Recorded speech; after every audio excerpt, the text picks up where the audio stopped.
오늘은 백야를 걸어 보셨습니까? 라는 제목으로 말씀 전하겠습니다. 제가 초등학교 다닐 때 백야라는 영화를 봤어요.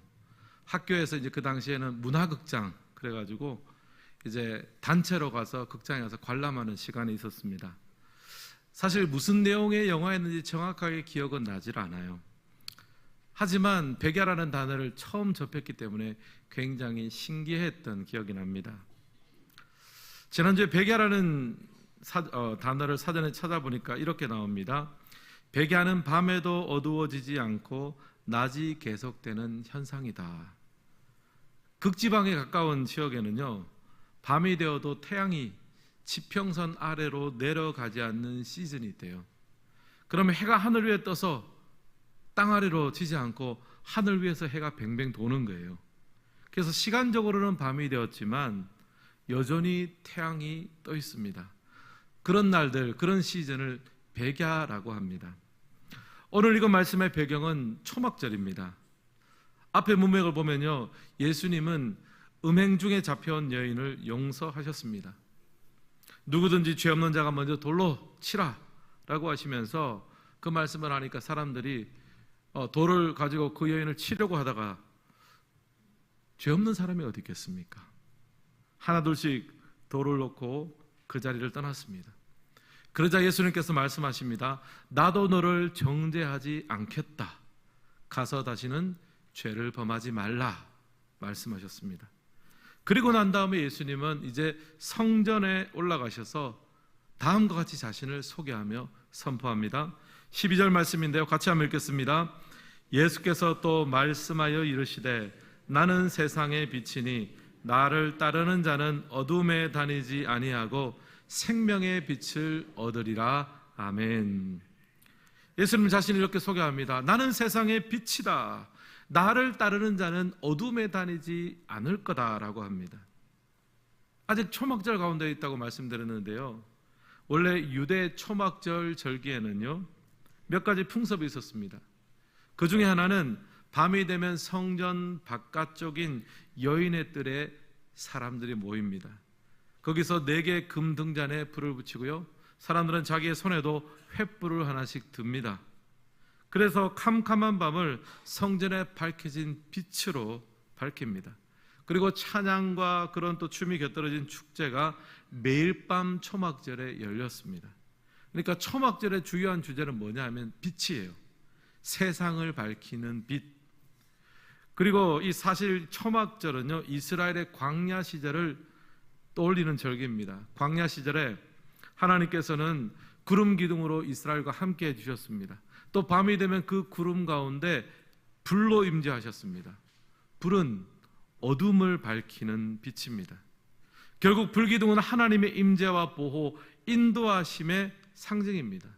한 치 앞도 모르는 광야길을 하나님이 빛이 되셔서 백성들의 길을 인도해 주셨습니다.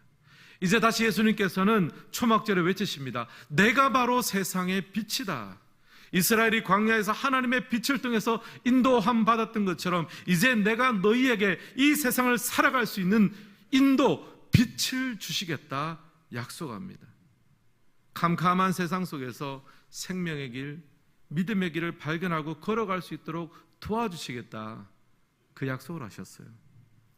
사랑하는 성도 여러분, 오늘 우리가 걸어가는 인생길은 어둡습니다. 한 치 앞이 보이질 않아요. 사는 것이 만만치가 않습니다. 예수 믿고 하나님의 백성이 되면 고생 끝 행복 시작이냐? 꼭 그렇지만은 않습니다. 염려와 근심과 문제가 여전히 우리 앞에 남아 있어요. 몸도 아픕니다. 해결해야 될 문제도 산적해 있습니다. 캄캄한 밤처럼 느껴집니다. 어디로 가야 될지, 또 무엇을 해야 될지, 누구를 붙들고 그냥 속 시원하게 묻고 싶지만 그렇게 물을 사람도 없을 뿐더러 묻는다고 해도 속 시원하게 대답해 줄 사람도 없어요. 그렇지 않습니까, 여러분? 여러분, 우리에게는 빛이 필요합니다. 왜냐하면 이 땅이 어둡기 때문입니다. 광야 이스라엘처럼 불기둥이 필요합니다. 내 인생을 비춰줄 빛이 필요합니다. 내 지혜, 내 능력, 내 건강으로만은 이끄는 데는 한계가 있어요. 터덕거립니다. 잘 보이지 않습니다. 근데 바로 그 순간 예수님께서 내가 바로 그 빛이 되어 주시겠다 말씀하시니까 이 얼마나 감사한 말입니까? 오늘 설교 제목은 백야를 걸어 보셨습니까? 라는 제목입니다. 백야는 밤은 밤인데 동시에 밝은 밤입니다. 저는 이것이 바로 예수 믿는 자의 복이라고 생각합니다. 분명히 어려운데 감당할 만한 힘이 생기고요, 분명히 깜깜한데 길이 보여지고요, 분명히 넘어졌는데 아주 엎드러지지 않습니다. 툭툭 털고 일어날 수 있는 힘을 주세요. 그것이 바로 백야가 아닙니까? 하나님의 빛이 우리 인생길을 비추고 있습니다. 사랑하는 성도 여러분, 오늘 여러분의 인생은 어떠십니까? 쾌청하십니까? 맑으십니까? 저는 목사로서 여러분의 인생이 항상 밝고 맑고 쾌청하기를 주님의 이름으로 소원합니다. 그러나 혹시 어둡고 우울하고 캄캄하십니까? 바로 그 순간 기억하십시오. 예수님이 여러분의 빛입니다.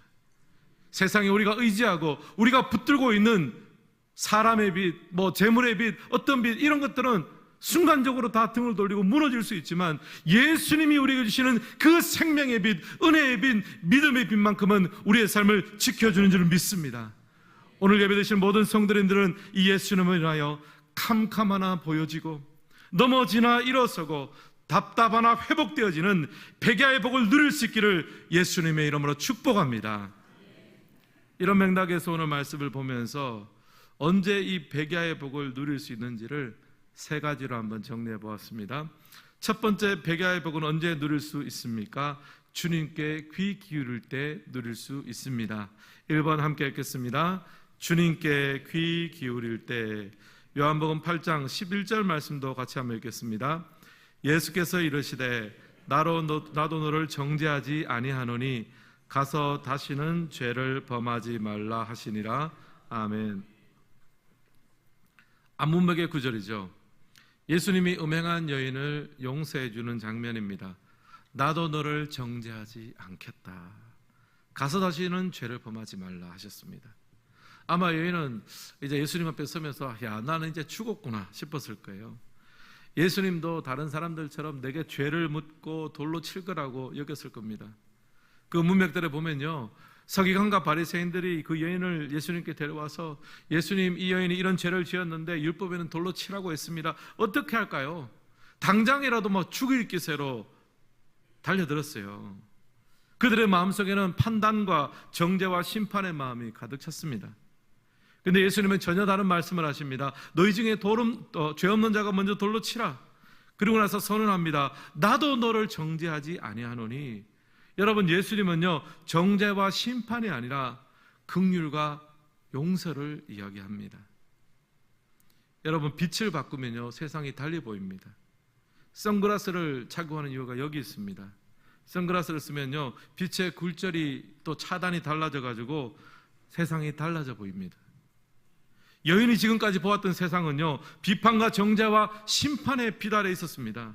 내가 이만한 죄를 지었으니까 너는 이만한 심판을 당해라, 너는 이런 비난을 받아라, 이런 빛 아래 살았어요. 근데 예수님은 완전히 다른 차원의 말씀을 하십니다. 나도 너를 정죄하지 아니하노니. 용서의 빛을 비추셨고요, 긍휼의 빛을 비추어 주셨습니다. 긍휼과 용서의 빛을 담은 예수님의 한마디의 말씀은요, 여인에게 전혀 다른 세상의 문을 열어주었어요. 사도 바울은 다메섹 도상에서 예수님을 만났습니다. 그 전까지만 해도 바울은요, 세상에 대해서 분노하고 심판했습니다. 어떻게 유대교를 버리고 예수를 믿을 수 있단 말인가? 그런 배신감과 또 심판, 또 자기 나름대로의 정의감을 가득 가지고 있었습니다. 근데 그런 그가 다메섹에서 예수님을 만납니다. 사도행전 9장 3절에서 5절 말씀 같이 읽겠습니다. 사울이 가이를 가다가 다메섹에 이르러 호련히 하늘로부터 빛이 그를 둘러 비추는지라. 땅에 엎드러져 들음에 소리가 있어 이르시되 사울아 사울아 어찌하여 나를 박해하느냐 하시거늘 대답하여 주여 누구시니까? 이르시되 나는 내가 박해하는 예수라. 아멘. 예수님 바울에게 이렇게 말합니다. 어찌하여 나를 박해하느냐? 나는 네가 박해하는 예수라. 예수님의 이 한마디 말씀 통해서 바울의 세계는 무너져 버렸습니다. 분노와 정죄와 판단의 빛 대신에 용서와 긍휼과 복음의 빛이 그의 새로운 삶을 만들어가기 시작했습니다. 사랑하는 성도 여러분, 주님의 말씀이 들려주기 시작할 때 우리 인생의 어둠은 사라지게 되는 줄을 믿습니다. 말씀이 우리의 관점을 바꾸고요, 말씀이 우리의 생각을 바꿉니다. 말씀이 우리의 인생을 바꿉니다. 음행한 여인이 그랬고요, 사도 바울이 그랬습니다. 주님의 말씀 한마디에 캄캄한 밤과 같은 인생에 희망이 비춰오기 시작했습니다. 분노와 원망과 정죄의 빛이 가득한 세상에 용서와 긍휼과 은혜의 빛이 채워지기 시작했습니다. 이것이 다 말씀의 능력입니다. 지금 파리올림픽이 진행 중입니다. 여자 권투 경기 가운데 기권승이 하나 나왔습니다. 이탈리아 카리니 선수가 1라운드 47초 만에 경기를 포기했어요. 상대는 알제리 출신입니다. 근데 이 상대 알제리 출신의 선수가 트랜스젠더예요. 원래 남자인데 요즘은 내가 남자로 태어나도 나는 여자로 살겠습니다 선언하면은 그걸 다 호적하고 바꿔준다 그러더라고요. 알제리가 그런 것 같습니다. 성별에 대한 자기 결정권이 있다고 자기 성별을 여자로 선언하고 여권도 여자로 다 받았습니다. 그래서 여자 선수로 해가지고 올림픽까지 나온 거예요. 근데 이 이탈리아 선수가 이 트랜스젠더 선수의 주먹을 딱 한 대 맞아보니까 코뼈가 바로 나간 거예요. 한 대. 남자 주먹이잖아요. 뼈가 다르고 여러분 근육량이 달라요. 염색체가 다르거든요. 주먹을 한 대 맞고 코뼈가 딱 부러지고 보니까 야, 이거는 상대할 경기가 아니다 싶은 거예요. 그래서 경기를 포기하고 링 위에 주저앉아가지고 펑펑 우는 거예요. 얼마나 억울하겠습니까? 올림픽에 나가려고 그렇게 연습하고 훈련했는데요. 제가 이 장면을 보면서 생각이 드는 거예요. 지금 이 세상을 지배하는 것은요, 욕망의 빛이구나.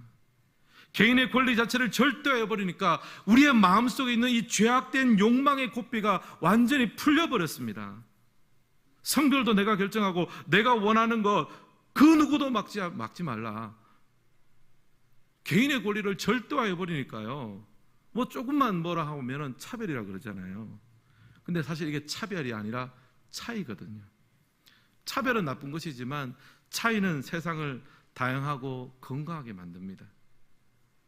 욕망의 빛이 가정과 사회, 이제는 넘어서서 스포츠의 영역까지 침투했습니다. 사랑하는 성도 여러분, 이 땅은 캄캄합니다. 그렇다고 여러분 아무런 빛을 따라가서는 안 됩니다. 욕망의 빛, 권력의 빛, 돈의 빛이 이 세상을 지배하고 있습니다. 여러분은 그 중에 어떤 빛을 따라가고 있습니까? 혹시 돈만 벌면 최고라고 생각합니까?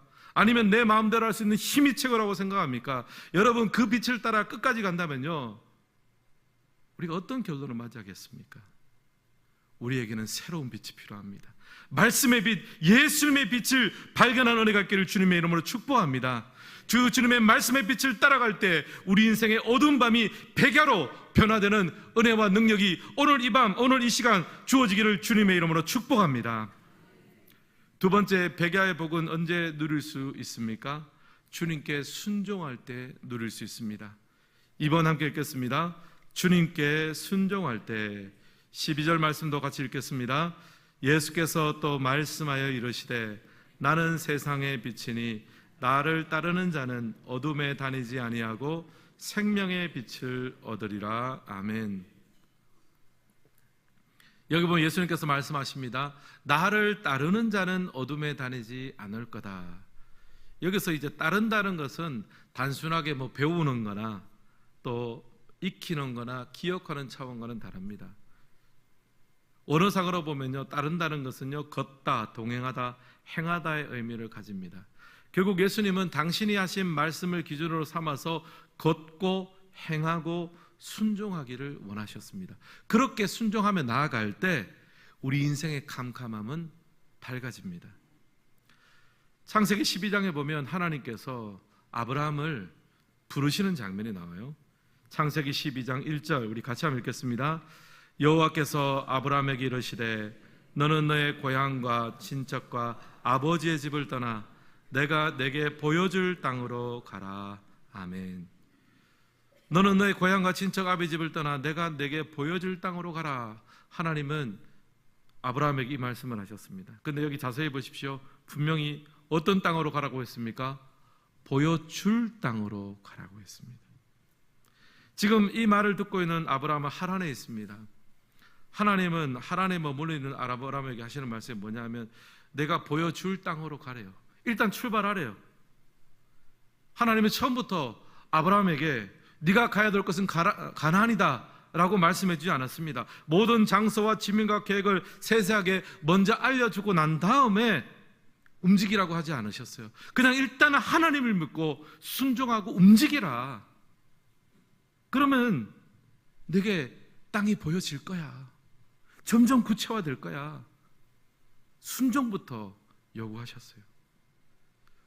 우리가 신앙생활 할 때 어떤 경우에는 논리적으로 딱딱 맞는 것만 하는 경우가 있습니다.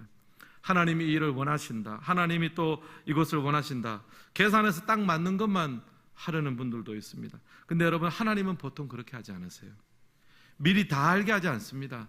우리 입장에서는요, 빨리 가나안에 들어가고 빨리 이삭을 얻는 게 중요하다고 생각합니다. 그러나 하나님은요, 아브라함이라는 사람 자체를 준비시키세요. 복의 통로에 걸맞은 사람으로 아브라함을 빚어가십니다. 무엇을 통해서요? 순종을 통해서 빚어가시는 거예요. 순종을 통해서 하나님을 의지하고 믿음으로 사는 법을 배우게 하십니다. 만약 계획을 다 알려주고 이렇게 해라 저렇게 해라 그렇게 해서 움직이면 그건 신앙이 아닙니다. 그것은 믿음이 아닙니다. 그건 계산이죠. 거래죠. 하나님은 아브라함과 계산하고 거래하는 걸 원치 않으셨어요. 순종부터 배우게 하는 거예요. 믿음부터 배우게 하는 거예요. 아브라함이 하나님께 순종할 때 비록 더디지만 그의 인생의 어두움은 하나씩 하나씩 걷어졌습니다. 사랑하는 성도 여러분, 우리 인생의 캄캄함은 언제 밝아집니까? 하나님의 말씀에 순종할 때 밝아질 줄을 믿습니다. 순종하며 살아낼 때 그때 비로소 보이는 영역이 있습니다. 만약 베드로가 예수님의 말씀에 순종해서 바다로 내딛지 못했다면 바다 위를 걷는 기적은 경험하지 못했을 거예요. 또 풍랑이 있는 바다를 잠잠케 하시는 예수님의 모습도 볼 수 없을 겁니다. 순종을 했기 때문에 이런 기적들을 볼 수가 있는 거예요. 순종은 어두운 밤을 밝은 백야로 만듭니다. 장애인 스포츠 선수이자 가수로 활동했던 레나 마리아라는 사람이 있습니다. 레나는 태어났을 때부터 두 팔이 없었습니다. 사진을 한번 보여주시죠. 두 팔이 태어났을 때부터 없었고요. 또 한쪽 다리도 무척 짧았습니다. 하지만 레나는 열심히 운동했고요. 다음 사진 보여주십시오. 미술 공부도 열심히 했습니다. 또 찬양도 열심히 즐겨 불렀습니다. 마침내 장애인 올림픽에서 메달을 땄고요. 가수로서 공연도 하고 강연도 다녔습니다. 자신에게 맡겨진 삶을 충실하게 살아낼 때 하나님께서 이런, 어떻게 보면 처음 태어났을 때 입장에서는 깜깜한 밤이죠. 이거 어떻게 살아가야 되나, 뭐 해야 되나 몰랐는데 하나님께서 허락하신 그 삶을 충실하게 순종하며 살아내니까 놀라운 일이 일어나는 거예요. 그녀의 찬양 가사 중에 이런 가사가 있습니다. 입은 그분이 주셨지만 좋은 말을 하는 건 내가 드릴 선물. 귀는 그분이 주셨지만 애써 귀 기울여 듣는 건 내가 드릴 선물. 손은 그분이 주셨지만 땀 흘려 수고하는 건 내가 드릴 선물. 발은 그분이 주셨지만 말씀에 순종하여 뛰어가는 건 내가 드릴 선물. 여러분, 가사를 보십시오. 입은 하나님이 주셨지만 그 입을 통해서 좋은 말을 하는 것은 내가 주님께 올려드릴 선물이라는 거예요. 귀를 주신 분은 하나님이십니다. 근데 귀 기울여 듣는 것은 내가 하나님 앞에 올려드릴 선물이에요. 또 발을 하나님이 주셨습니다. 말씀에 순종하여 뛰어가는 것은 내가 하나님 앞에 올려드릴 선물이라는 거예요. 주신 삶과 상황 속에 순종하며 살아갈 때 발견하고 누리는 차원을 지금 노래하고 있습니다. 레나의 삶은 한 치 앞을 내다볼 수 없는 캄캄한 밤이었습니다. 백야가 아니라 심야였습니다. 아무것도 보이지 않았습니다. 어떻게 살아야 될지 무엇을 해야 될지 막막했습니다. 그러나 주님이 이끄시는 대로 한 걸음씩 순종하며 살아내니까 마침내 주님께 올려드릴 선물과 같은 삶을 살게 되었습니다. 주님께 순종하며 살아갈 때 인생의 심야는 백야가 됩니다. 사랑하는 성도 여러분, 너무 쉽게 결론 내리지 마십시오. 인생의 결론은 하나님께 먼저 순종해 보고 난 다음에 내려도 늦지 않습니다. 머리로 결론 내리지 마시고, 계산으로 결론 내리지 마시고, 내 경험으로 결론 내리지 마십시오. 하나님이 결론 내리게 두십시오. 그저 말씀으로 오늘 하루를 살아가십시오. 그것이 성도의 본분입니다. 저는 목사이니까 목회에도 이렇게 적용할 수 있겠죠. 목회는 끊임없이 주님께 순종해가는 과정입니다. 몇 년 단위의 중장기 계획을 세워서 목회가 되는 것이 아닙니다. 목회는 회사가 아닙니다. 또 제 목회는요, 당회의 어떤 회의를 통해서만 결정이 되는 것은 아닙니다. 주님께 하루하루 순종하면서 목회가 되는 거예요. 하루치의 순종, 한 달치의 순종, 1년치의 순종이 모여서 목회가 되고 건강한 교회가 세워집니다. 내 뜻대로 때로는 빨리 결론을 내리고 싶을 때도 하나님께 먼저 순종하기 전에는요, 미리 결론을 내리거나 미리 포기하지 마십시오. 목회뿐 아니라 우리의 삶에도 마찬가지입니다. 사랑하는 성도 여러분, 캄캄한 밤길을 걸어가고 있습니까? 괜찮습니다. 오늘 이 시간부터 오늘 하루치의 순종을 하십시오. 말씀을 따라 한 걸음씩 내딛으십시오. 여러분이 스스로 여러분의 인생을 결론 내리지 마시고 순종하는 만큼 하나님께서 우리의 인생의 결론을 내려주실 거예요. 그렇게 한 걸음 한 걸음 가다 보면 어느 순간 어두운 밤중인 줄 알았는데 환한 백야가 되어 하나님의 일하심과 하나님의 은혜가 우리 삶 가운데 구체적으로 이루어지는 것을 발견하는 우리 성도님들이 되시기를 주님의 이름으로 축원합니다. 마지막 세 번째로 백야의 복은 언제 누릴 수 있습니까? 주님을 전파할 때 누리고 확산할 수 있습니다. 3번 함께 읽겠습니다. 주님을 전파할 때. 앞서 캄캄한 인생길에 언제 백야의 복을 누리는가 두 가지 말씀드렸죠. 첫째는 주님께 귀 기울일 때 캄캄한 밤은 백야가 됩니다. 내 힘과 내 지혜와 내 경륜으로는 인생 광야의 밤을 헤쳐나갈 수 없습니다. 말씀이 내 생각을 바꾸고 말씀이 내 관점을 바꿉니다. 성경 말씀이 우리 인생의 손전등이 되게 하셔야 돼요. 둘째는요, 그 말씀 앞에 실제로 순종하고 살아낼 때 백야의 복은 더 확실해집니다. 순종하고 여러분 살아낼 때 발견하는 지혜와 은혜가 있습니다. 나를 따르는 자가 어둠에 다니지 않는다고 하셨습니다. 여러분, 그러므로 너무 쉽게 판단하지 마십시오. 너무 쉽게 결론 내리지 마십시오. 먼저 하나님께 앞에 순종부터 하십시오. 말씀을 따라 살아가 봅시다. 때로는 사람이 나를 실망시키고 상황에 눌릴지라도 묵묵하게 순종하며 오늘 하루째 순종을 감당하시기를 주님의 이름으로 축복합니다. 그럴 때 어두운 밤이 심야가 백야가 되는 거예요. 마지막으로 주님을 전파할 때 심야가 백야가 되는 복을 우리만 누릴 뿐 아니라 우리가 밟는 모든 곳에서 그 복을 확산시킬 수 있습니다. 이사야 49장 6절 말씀 같이 한번 읽겠습니다. 그가 이르시되 내가 나의 종이 되어 야곱의 지파들을 일으키며 이스라엘 중에 보존된 자를 돌아오게 할 것은 매우 쉬운 일이라. 내가 또 너를 이방의 빛으로 삼아 나의 구원을 베풀어서 땅 끝까지 이르게 하리라. 아멘. 하나님은 이사야 선지자를 통해서 말씀하십니다. 이스라엘 백성들에게 사명을 주세요. 너를 이방의 빛으로 삼겠다. 나의 구원을 땅 끝까지 이르게 하겠다. 사명을 주시는 겁니다. 서울 양화진에 가면 선교사 묘원이 있습니다. 우리나라에 와서 선교 사역을 하다가 소천한 선교사님들의 묘역입니다. 그 중에 보면 루비 캔드릭 선교사님의 묘비가 있습니다. 전에 말씀드렸는데요, 그 캔드릭 선교사님이 부모님께 보낸 편지의 일부를 제가 한번 읽어드리겠습니다. 저는 이곳에서 작은 씨앗이 되기로 결심했습니다. 제가 씨앗이 되어 이 땅에 묻히게 되었을 때 아마 하나님의 시간이 되면 조선 땅에는 많은 꽃들이 피고 그들도 여러 나라에서 씨앗이 될 것입니다. 저는 이 땅에 저의 심장을 묻겠습니다. 바로 이것은 조선에 대한 저의 열정이 아니라 조선에 대한 하나님의 열정이라는 것을 알게 되었습니다. 켄드릭 선교사님은요, 조선 땅에 작은 씨앗이 되겠다고 결단하셨습니다. 왜냐하면 조선에 대한 열정이 있었기 때문입니다. 근데 조선에 대한 자신의 열정은 사실은 하나님의 열정이었습니다.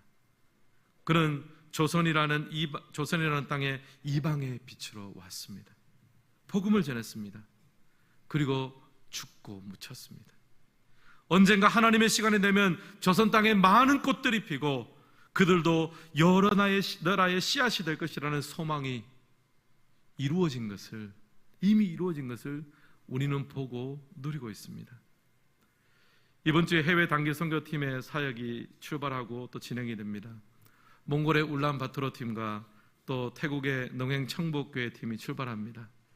이것은 우리를 향한 그 땅을 향한 우리의 열정이 있기 때문입니다. 그러나 동시에 그 땅을 향한 하나님의 열정 때문에 우리는 갑니다. 켄드릭 선교사님의 고백을 이어받아 이제는 우리가 씨앗이 될 시간입니다. 이제는 우리가 이방의 빛이 되어야 될 타이밍입니다. 몽고가 태국에 복음의 씨앗을 심고 복음의 빛을 비추기를 원합니다. 언젠가 하나님의 시간이 되면 그 땅에도 많은 꽃들이 피워 그들도 여러 나라의 씨앗이 될 것입니다. 그들도 이방의 빛으로 세워질 날이 오게 될 줄은 믿습니다. 이번 한 주간 우리 선교팀을 위해서 마음을 다해서 기도해 주시기 바랍니다. 사랑하는 성도 여러분, 오늘 말씀을 마무리하겠습니다. 여러분의 인생길이 캄캄하십니까? 잘 보이지 않으십니까? 그래서 우리는 빛이 필요합니다. 예수님 말씀하셨습니다. 내가 세상의 빛이라 말씀하셨습니다. 이것이 바로 성도의 특권입니다. 어려우나 힘이 나고 넘어지나 일어서고 답답하나 회복되어지는 이 백야의 복이 예수님과 함께하는 우리 모두에게 임하는 복된 시간 되시기를 주님의 이름으로 축원합니다.